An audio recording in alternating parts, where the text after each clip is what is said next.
BRS వాళ్ళు ఎప్పటికైనా తన దారిలోకి రావాల్సిందేనని చిట్చాట్ చేశారు ఎమ్మెల్సీ కవిత. తీన్మార్ మల్లన్న తనపై చేసిన కామెంట్లకు పార్టీ రియాక్ట్ కాలేదని, ఇది వాళ్ళ విఘ్నతలకే వదిలేస్తున్నానని ఫైర్ అయ్యారు. మరోవైపు 2018 చట్ట సవరణకు ఆర్డినెన్స్ తేవడం కరెక్టేనన్నారు. ఆర్డినెన్స్ ను బీఆర్ఎస్ వ్యతిరేకించడం తప్పన్నారు కవిత. బీఆర్ఎస్ నేతలు 4 రోజులు టైం తీసుకున్నా తన దారిలోకి రావాల్సిందే అన్నారు. న్యాయ నిపుణులతో చర్చించిన తర్వాతే ఆర్డినెన్స్ కు సపోర్ట్ చేశానన్నారు కవిత. మరోవైపు తెలంగాణ బొగ్గు గని కార్మిక సంఘంలో ఎమ్మెల్సీ కవితకు చెక్ పెట్టారు party working president KTR. TBGKS గౌరవ అధ్యక్షురాలిగా గత 10 ఏళ్లుగా వ్యవహరిస్తున్నారు. టీబీజీకేఎస్ కు కొత్త ఇన్ఛార్జిని నియమించారు. ఇక నుంచి టీబీజీకేఎస్ వ్యవహారాలన్నీ పార్టీ అనుబంధంగానే జరుగుతాయని కేటీఆర్ స్పష్టం చేశారు. ఈ నిర్ణయంతో బీఆర్ఎస్ కు కవితకు మధ్య మరింత దూరం పెరిగిందంటున్నారు రాజకీయ విశ్లేషకులు. డీటెయిల్స్ శ్రీనివాస్ లైవ్ లో అందిస్తారు. శ్రీనివాస్, బీఆర్ఎస్ పై కవిత చేసిన కామెంట్లను ఎలా చూడొచ్చు అంటారు? సూర్య, ఇవాళ ఏమైందంటే ఉదయం 10 గంటలకు కవిత తన ఇంట్లో మీడియా సమావేశాన్ని ఏర్పాటు చేశారు. బనకచెర్ల ఇష్యూ ఉంది కదా, నిన్న ఢిల్లీలో ఆంధ్రప్రదేశ్ ముఖ్యమంత్రి, తెలంగాణ ముఖ్యమంత్రి ఆ సమావేశానికి సంబంధించినటువంటి అంశం మీద కౌంటర్ ఇచ్చేందుకు మీడియా సమావేశాన్ని ఏర్పాటు చేశారు. ఆ మీడియా సమావేశం అయిపోయిన తర్వాత మీడియా వాళ్ళంతా కూడా కవితతోటి చిట్చాట్గా మాట్లాడుతున్నటువంటి సందర్భంలో మీడియా అడిగినటువంటి 4-5 ప్రశ్నలకు ఆమె సమాధానం ఇచ్చారు. అందులో మెయిన్గా ఇప్పుడు బీఆర్ఎస్లో ఈ ఆర్డినెన్స్ విషయంలో మీరేమో ఆర్డినెన్స్కు సపోర్ట్ చేస్తూ సంబరాలు చేస్తున్నారు, తర్వాత రాజ్యాంగబద్ధంగా కాంగ్రెస్ ప్రభుత్వం నిర్ణయం తీసుకుందని చెప్పి ఇంకొక వైపు అంబేద్కర్ స్టాచ్యూ దగ్గరికి వెళ్ళి అక్కడ నివాళులు అర్పించడం, సో బైక్ ర్యాలీ నిర్వహించడం, ఇవన్నీ చేస్తున్నారు. ఇంకొక వైపు ఏమో బీఆర్ఎస్ దీని మీద ఆర్డినెన్స్ తప్పు, 9వ షెడ్యూల్లో పెట్టాల్సిందే, కేంద్ర ప్రభుత్వం మీద ఒత్తిడి తీసుకురావాల్సిందే, లేదంటే ఇది కోర్టులలో దీన్ని ఖచ్చితంగా సుప్రీంకోర్టు దీన్ని కొట్టేస్తారన్నటువంటి విషయాన్ని బీఆర్ఎస్ నేతలు చెప్తున్నారు కదా అనేటువంటి ప్రశ్నకు ఆమె ఒక ఇంపార్టెంట్ సమాధానం ఇచ్చారు. అది చెప్పుకోవాలి మనం. ఎందుకంటే ఆమె ఏమన్నారంటే, ఆర్డినెన్స్ విషయంలో నేను చాలా రోజుల నుంచి స్టడీ చేస్తున్నాను. రాష్ట్ర ప్రభుత్వము తీసుకున్నటువంటి నిర్ణయం సబబే, అందుకే నేను రాష్ట్ర ప్రభుత్వము ఈ 42% బీసీల రిజర్వేషన్కు సంబంధించి అందుకే నేను సపోర్ట్గా మాట్లాడాను. సో చాలామంది న్యాయ నిపుణులతో సంప్రదించిన తర్వాత వాళ్ళు ఇచ్చినటువంటి ఫీడ్బ్యాక్ తోటే నేను ఈ అంశాన్ని చాలాసార్లు రికార్డెడ్గా మాట్లాడాను, ప్రెస్ మీట్లో కూడా మాట్లాడాను. సో కాబట్టి ప్రభుత్వం తీసుకొచ్చినటువంటి ఆర్డినెన్స్ సబబే అని మరోసారి చెప్తూ, ఇంకొక వైపు బీఆర్ఎస్ వాళ్లకు ఈ విషయం అర్థం కావడం లేదు. ఖచ్చితంగా మరొక 4 రోజులు టైం పెట్టినప్పటికీ వాళ్ళు ఖచ్చితంగా నా రూట్కే, అంటే నా దారికే వస్తారు. సో ఖచ్చితంగా వాళ్ళ ఆర్డినెన్స్కు సపోర్ట్ చేయాల్సినటువంటి పరిస్థితి వస్తుంది. వాళ్ళు ఇంకా స్టడీ చేయలేదు కావచ్చు అనేటువంటి అర్థం వచ్చేలా మాట్లాడారు. మొత్తానికి కవిత చేసినటువంటి కామెంట్స్ కొద్దిసేపటి క్రితం చిట్చాట్గా మీడియాతో మాట్లాడినటువంటి ఈ కామెంట్స్ ఇప్పుడు బీఆర్ఎస్లో కూడా చర్చ జరుగుతుంది. సో చాలా రోజుల నుంచి బీసీ నేతలు కవిత ఏమో సపోర్ట్గా మాట్లాడుతున్నారు, దీని మీద కొంత సంబరాలు చేసుకుంటున్నారు, బైక్ ర్యాలీ చేసింది అన్నటువంటి విషయాలను బీసీ నాయకులు తెలంగాణ భవన్లో ప్రెస్ మీట్ పెట్టినప్పుడు బీఆర్ఎస్కి సంబంధించినటువంటి నాయకులను మీడియా చాలాసార్లు ప్రశ్నించింది. కానీ కవిత అంశాన్ని మాట్లాడేందుకు వాళ్ళు భయపడ్డారు. ఎందుకంటే కేసీఆర్ కూతురుగా ఉంది కాబట్టి, సో కవిత అంశాన్ని ఎందుకు ప్రస్తావించాలని వాళ్ళు చాలాసార్లు సైలెంట్ అయ్యారు. సో ఇట్లాంటి పరిస్థితుల్లో మరి బీసీ నాయకులు మాట్లాడలేకపోతున్నారు. మీరేమో ఒకవైపు కాంగ్రెస్ ప్రభుత్వం తీసుకొచ్చినటువంటి ఆర్డినెన్స్కు సపోర్ట్ చేస్తున్నారు, ఇంకొక వైపు మీ పార్టీలో ఉన్నటువంటి బీసీ నేతలేమో వ్యతిరేకిస్తున్నారు. ఇట్లాంటి పరిస్థితుల్లో మీరు ఏం మాట్లాడతారు, వాళ్ళకి ఏం చెప్తారు అన్నటువంటి విషయాల మీద ఇందాక మనం చెప్పినట్టుగా ఆమె స్పందించారు. సో ఖచ్చితంగా కొన్ని రోజుల్లోనే ఆర్డినెన్స్కు సపోర్ట్ చేస్తూ వాళ్ళు మాట్లాడాల్సినటువంటి పరిస్థితి వస్తుంది అన్నటువంటి విషయాన్ని కూడా ఆమె చెప్పుకొచ్చారు. ఇంకొక వైపు 2018 చట్ట సవరణ, అంటే కేసీఆర్ గవర్నమెంట్లో ఈ పంచాయతీరాజ్ యాక్ట్కు చట్ట సవరణ చేశారు.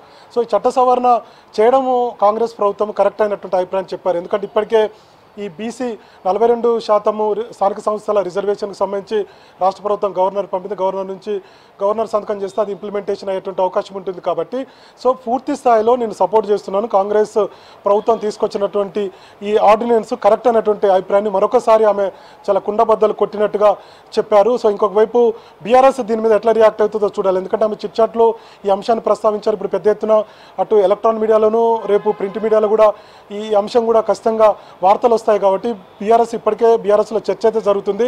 దీని మీద ఎలా రియాక్ట్ అవుతారనేది చూడాల్సినటువంటి అవసరం ఉంది. ఇంకొక వైపు బొగ్గుగని కార్మిక సంఘం సంబంధించి తెలంగాణ బొగ్గుగని కార్మిక సంఘం తెలంగాణ ఉద్యమం నుంచి కూడా ఉంది, చాలా పెద్ద సంస్థగా మనం చెప్పుకుంటూ ఉంటాం. సో నిన్న చాలామంది బొగ్గుగని కార్మిక సంఘాల నేతలతోటి తెలంగాణ భవన్లో కేటీఆర్ సమావేశమయ్యారు. ఈ సమావేశంలో చాలా అంశాలు ప్రస్తావించారు. త్వరలోనే కార్మిక సంఘానికి సంబంధించినటువంటి అంటే ఎన్నికలు జరగబోతున్నాయి కాబట్టి సో ఎవరు నియమించాలి ఏంటనే దాని మీద త్వరలో ఈ సంఘాన్ని ఏర్పాటు చేయాల్సినటువంటి అవసరం ఉంది అనేటువంటి విషయాల మీద సుదీర్ఘంగా కేసీఆర్ వచ్చినటువంటి నాయకులతోటి చాలాసేపు తెలంగాణ భవన్లో చర్చించారు. ఈ సందర్భంగా కవిత అంతకు ముందే అంటే ఇప్పటివరకు కవిత దీనికి గౌరవ అధ్యక్షురాలుగా ఉండే తెలంగాణ బొగ్గు గనుల కార్మిక సంఘానికి. సో కాబట్టి ఇప్పుడు కవితను కాకుండా మాజీ మంత్రి కొప్పుల ఈశ్వర్ని ఇన్ఛార్జిగా కేటీఆర్ నియమించారు. ఈ అంశం మీద కూడా కవితతో చిట్చాట్లో ఈ అంశాన్ని ప్రస్తావించినప్పుడు సో కొప్పుల ఈశ్వర్ గురించి పాజిటివ్గా చెప్తూ నేను కేటీఆర్ మిమ్మల్ని తొలగించారు కదా అనేటువంటి విషయాన్ని మీద ఆమె సమాధానం దాటవేశారు. సో మొత్తానికి ఇప్పుడు మరింత దూరం అంటే గత కొన్ని రోజులుగా మే నెల చివరిలో 28-29 తారీఖు అనుకుంటా కవిత చిట్చాట్ చేసి బీజేపీలో బీఆర్ఎస్ విలీనం అయ్యేది నేను అడ్డుపడకపోతే అన్నటువంటి ఏదైతే కామెంట్ చేశారో అప్పటి నుంచి పెద్ద ఎత్తున ఇటు బీఆర్ఎస్లో ఉన్నటువంటి ముఖ్య నాయకులు అంటే కేటీఆర్ కావచ్చు, కేసీఆర్ కావచ్చు, హరీష్ రావు కావచ్చు, అట్లనే కవితకు ఒక గ్యాప్ కంటిన్యూ అవుతుంది. సో మిగతా నేతలు అప్పుడప్పుడు ఆమెతో మాట్లాడినప్పటికీ సో ఒక పూర్తిగా వాళ్ళ మధ్య ఒక పూర్తిస్థాయిలో విభేదాలు అయితే వచ్చా ఒక గ్యాప్ అయితే కంటిన్యూ అవుతుంది. సో కాబట్టి ఇప్పుడు మరోసారి కవిత చేసినటువంటి ఈ కామెంట్స్ అంటే కాంగ్రెస్ ప్రభుత్వం తీసుకొచ్చినటువంటి ఆర్డినెన్స్ ఏదైతే ఉందో అది కరెక్టే, నేను దాన్ని స్వాగతిస్తున్నాను.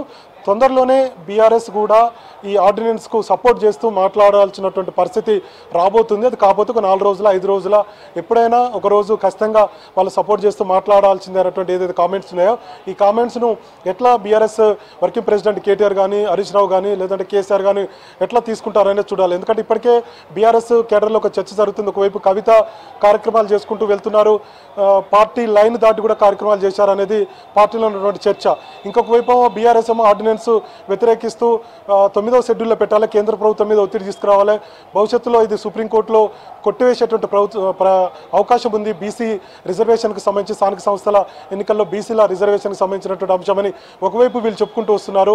ఇంకొక వైపు ఏమో కవిత వీళ్ళకి ఆపోజిట్గా మాట్లాడుతుంది. ఇట్లాంటి పరిస్థితుల్లో స్థానిక సంస్థల ఎన్నికలు త్వరలో జరగబోతున్నాయి. ఇంకొక వైపు జూబ్లీహిల్స్లో బై ఎలక్షన్ జరగబోతుంది. ఇట్లాంటి పరిస్థితుల్లో కొంత వీళ్ళిద్దరి మధ్య అంటే అటు కేటీఆర్ ఇంకొక వైపు కవిత ఇంకా ముఖ్య నాయకుల మధ్య ఈ గ్యాప్ కొంత పార్టీకి నష్టం చేకూర్చేటువంటి అవకాశాలు ఉన్నాయనేటువంటి అంశాలు కూడా ఆమె ప్రస్తావించారు. ఇక మరొక అంశం కూడా చెప్పుకోవాలి కవిత చిట్చాట్లో తీన్మార్ మల్లన్న విషయం మనకు తెలిసినటువంటి విషయమే. తీన్మార్ మల్లన్న కార్యాలయం మీద తెలంగాణ జాగృతి కార్యకర్తలు దాడి చేశారు. అది పెద్ద ఎత్తున వార్తలు వచ్చినటువంటి విషయమే. దాని మీద కూడా అన్ని రాజకీయ పార్టీలు ఇంకొక వైపు కాంగ్రెస్ కావచ్చు లేదంటే సోషల్ మీడియాలో పెద్ద ఎత్తున చర్చ జరిగింది. సో ఈ సందర్భంగా ఆమె ఈ విషయం మీద మీడియా కూడా చిట్చాట్లో మాట్లాడుతూ మిమ్మల్ని తీర్మానం మల్లన్న చేసినటువంటి కామెంట్స్ పట్ల మీరు ఎట్లా రియాక్ట్ అవుతున్నారు, ఎందుకంటే అంతకుముందు 2 సార్లు కవిత ఈ విషయం మీద మాట్లాడారు కానీ చిట్చాట్లో ఇన్సైడ్గా ఏం మాట్లాడతారు అనేటువంటి విషయం మీద మీడియా ప్రయత్నాలు చేసింది. సో దానిలో భాగంగానే ఆమె ఒక బీఆర్ఎస్ నేతల మీద కూడా ఒక కామెంట్ చేశారు. సో వాళ్ళ విజ్ఞతకే వదిలేస్తున్నా, నన్ను తీర్మానం మల్లన్న చేసినటువంటి కామెంట్స్ మీద నేను చాలా బాధపడ్డా. సో అందుకే అటు డీజీపీకి కంప్లైంట్ చేశాను, శాసన మండలి చైర్మన్కు కూడా కంప్లైంట్ చేశాను, కానీ మా పార్టీ నుంచి స్పందించాల్సి ఉండే. సో వాళ్ళ విజ్ఞతకే వదిలేస్తున్నా అన్నటువంటి విషయం మీద అంటే నా మీద ఇంత కామెంట్ చేసినప్పటికీ కూడా పార్టీ నాకు సపోర్ట్గా లేదు. సో కేటీఆర్ కానీ, హరీష్ రావు కానీ, మిగతా నాయకులు కానీ ఎవరు ట్వీట్ చేయలేదు, దీని మీద రియాక్ట్ కాలేదు అనేటువంటి అభిప్రాయాన్ని ఆమె వ్యక్తం చేశారు. సో మొత్తానికి కవిత ఇంకా సీరియస్గానే ఉన్నారు. ప్రెస్ మీట్లో రికార్డెడ్గా మాట్లాడకున్నా ఆఫ్ ది రికార్డులో చాలా అంశాలను పార్టీ ముఖ్య నేతల మీద ఆమెకు ఏదైతే కోపం ఉందో సో ఖచ్చితంగా దాన్ని వ్యక్తపరుస్తూనే ఉంది. ఆమె అసంతృప్తిని ఆమె ప్రతిసారి మీడియా చిట్చాట్లో ఏదో ఒక విషయాన్ని ప్రస్తావించినప్పుడు ఆమె ఏదో రకంగా ఈ విషయాలను ప్రస్తావిస్తూ తమ అసంతృప్తిని కంటిన్యూ అయితే చేస్తూనే ఉంది. మరి చూడాలి. ఇప్పుడు గతంలో కేటీఆర్ కూడా పెద్దగా ప్రెస్ మీట్లో రియాక్ట్ కాలేదు, హరీష్ రావు కానీ మిగతా నాయకులు కూడా రియాక్ట్ కావట్లేదు. సో ఇప్పుడు ఏమన్నా, ఎందుకంటే ఇది చాలా పెద్ద అంశము, రాజకీయ అంశాలతో ముడిపడినటువంటి అంశము, పార్టీకి కొంత ఇట్లాంటి గ్యాప్స్ తోటి కొంత ఇబ్బంది అయ్యేటువంటి అవకాశం ఉంటుంది కాబట్టి సో ఇంకొక వైపు కాంగ్రెస్ నాయకులంతా కూడా కవితను చేసినటువంటి కామెంట్స్ను స్వాగతిస్తుంటే ఇంకొక వైపు బీఆర్ఎస్లో వ్యతిరేకిస్తున్నారు. ఇట్లాంటి పరిస్థితుల్లో మరి బీఆర్ఎస్ పెద్దలు ఎట్లా రియాక్ట్ అవుతారు, ఏం చెప్పబోతున్నారు, ఎట్లా ఆమెకు కౌంటర్ ఇవ్వబోతున్నారు అనేది కూడా బీఆర్ఎస్లో జరుగుతున్నటువంటి చర్చ. బీఆర్ఎస్ పెద్దలు ఎలా రియాక్ట్ అవుతారో చూద్దాం.